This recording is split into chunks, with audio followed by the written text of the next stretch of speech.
રાજકોટનો સાંઢિયા પુલ બેસી ગયાની અફવાથી દોડધામ મચી ગઈ છે। તંત્ર તાત્કાલિક એક્શનમાં આવતા અધિકારીઓ દોડતા થયા છે। મનપાના સિટી એન્જિનિયર ઘટના સ્થળે તપાસ માટે પહોંચ્યા। અતુલ રાવલે મીડિયા સમક્ષ સમગ્ર બાબતે સ્પષ્ટતા આપી છે। જણાવ્યું છે પુલ બેસી જવાની વાત માત્ર ખોટી અફવા છે। નાગરિકોને આવી ખોટી અફવાઓથી દૂર રહેવા માટે તેમણે અપીલ કરી છે। પુલ પર લોડ ટેસ્ટિંગની તમામ કામગીરી પૂર્ણ થઈ છે। તમને હું કહું કે આ વાત છે એ એક અફવા છે। કોઈ પણ જાતની આ બ્રિજ જોઈ શકો છો, આમાં કોઈ પણ જાતનું કોઈ પણ ભાગ છે એ બેસેલો નથી। જે આપ ઊભા છો ત્યાં આપણે જે એરપોર્ટ સાઈડથી પાણી આવે છે ત્યાં અમે નીચે આખું નાલું કર્યું હતું। જૂનો પુલ હતો ત્યારે તેમાંથી પાઇપ જતા હતા, એટલે પાણીના વેણ માટે નાલું કરેલું છે। એ નાલાનું માથે સ્લેબ જે ભરેલો હોય એટલો પોર્શન ફ્લેટ છે, આપ જોઈ શકો છો। એટલા ભાગમાં જે ઉપરનું મીડિયન હોય એ ફ્લેટ દેખાતું હોય, ઉપરથી જે આવતું હોય તે એંગલમાં સ્લોપમાં દેખાતું હોય।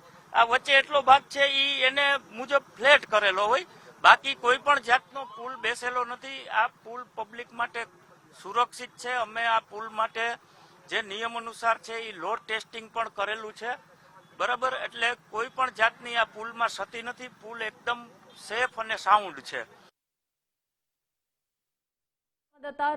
રહીમ જોડાઈ ગયા છે। રહીમ, સાંઢિયા પુલને લઈને સ્થાનિક હકીકત શું છે? શું ખરેખર આ પુલ બેસી ગયો છે કે માત્ર અફવા છે?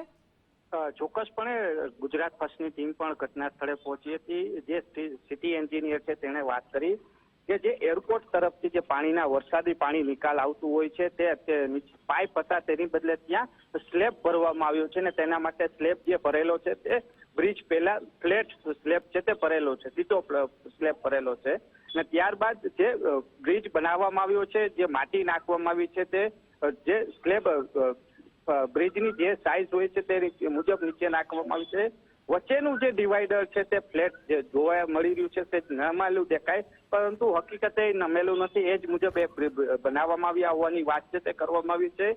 થોડા દિવસ પહેલા આ બ્રિજ ઉપર લોડ ટેસ્ટિંગ છે તે પણ કરી લેવામાં આવી છે। રેલવે વિભાગ છે તે પણ હાજર રહ્યું હતું, એટલે આ બ્રિજમાં એક પણ પ્રકારની ખામી ન હોવાનું કહેવામાં આવ્યું છે। એટલે કહી શકાય કે જે અફવા છે તેના કારણે લોકોમાં ચર્ચા કુતૂહલ સર્જાણું હતું। ત્યારે રાજકોટ મહાનગરપાલિકાની ટીમ છે તે પણ ઘટના સ્થળે આવીને ચકાસણી કરી હતી।